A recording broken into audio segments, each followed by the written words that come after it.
eto na, finally, ito na yung pinakarurok ng paghihintay nila. Nag-cover na ako. Last Thursday, FHM Philippines threw a big party to celebrate its 150th issue. Present sa event ang kanilang 150th cover girl na si Marian Rivera.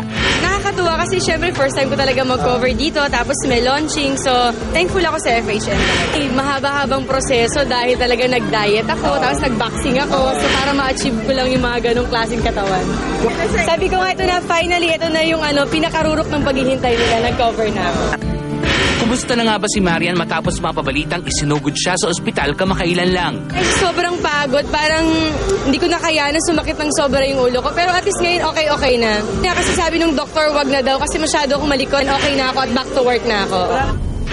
Bukod kay Marian, former FHM cover girls Andrea Del Rosario, Cherie, Jana Victoria, Paloma, Francine Prieto, and Aubrey Miles also graced the FHM party. Sila ang ilan sa tinaguriang FHM icons na featured sa 150th issue ng Men's Magazine. Nga po, the icons, as ilan lang napili. So, laging happy naman ako dahil sinusuportahan nila ako from the very start. When I'm 60 years old and I'll just be staring at these pictures na sabi, sana ganyan ang itsura. Magkasabay kami sa shoot, sabi ko, minsan-minsan lang tayo makakaganitong katawan. Pag mga 60 years old na tayo, hindi na tayo pwede mag-post ng ganito kasi nakakadiri na. So sagad-sagarin na natin, ito na yun eh. Well, syempre happy kasi they included me in the category of one of the top models there. Matutuloy pa rin ba ang kasal ni Diana sa kanyang fiancé na si Cagayan de Oro Representative Benjo Benaldo? It's gonna happen. We are very much sure about each other.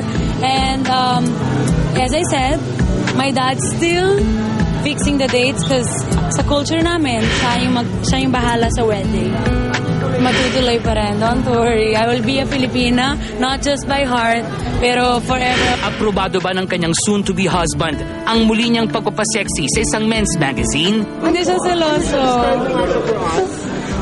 Ano ba? Hindi naman. Ano yan eh. Parang feeling ko mas proud pa siya eh. Kasi naman, what if yung one day hindi na ako pwede mag-post sa ganyan bagay, di ba?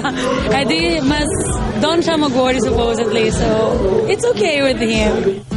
Wala rin daw worries at mas confident ngayon ang February cover girl na si LJ Reyes sa muli niyang pagpo-post for FHM. Sobrang flattered po ako na in-invite po nila ulit ako na mag-cover.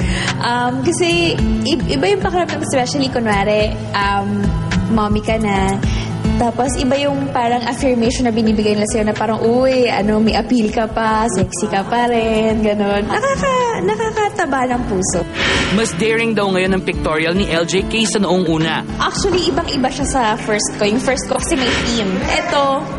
Ito, medyo mas may skin pa compared dun sa una. So, makikita nila. Yung cover pa lang, kita mo na yun. Yes. Kahit busy sa kanyang career, very hands-on mom daw si LJ. Pagdating sa kanyang 2.5-year-old son na si Ethan Aquillo. Siyempre, I make it to a point na talagang may time ako for him. Kahit na busy, mag-aalat talaga ako ng time na makasama siya. Especially pag yung dire-diretso yung trabaho. Pag napahinga, yun sigurado ako na kahit wala pa masyadong rest, tulog, ganyan. Oo, bonding talaga. Kumusta naman ang bonding ni Aki sa kanyang daddy na si Paolo Avellino? Okay na okay. Ganun din kung paano kami. Although, syempre, mas close ako sa yung mommy. Pero, close din sila. Naglalaro sila. May balak na ba sila ni Paolo na sundan si Aki? Huwag muna. Kapopost ko lang eh. Maintain muna natin yung ganitong katawan, no?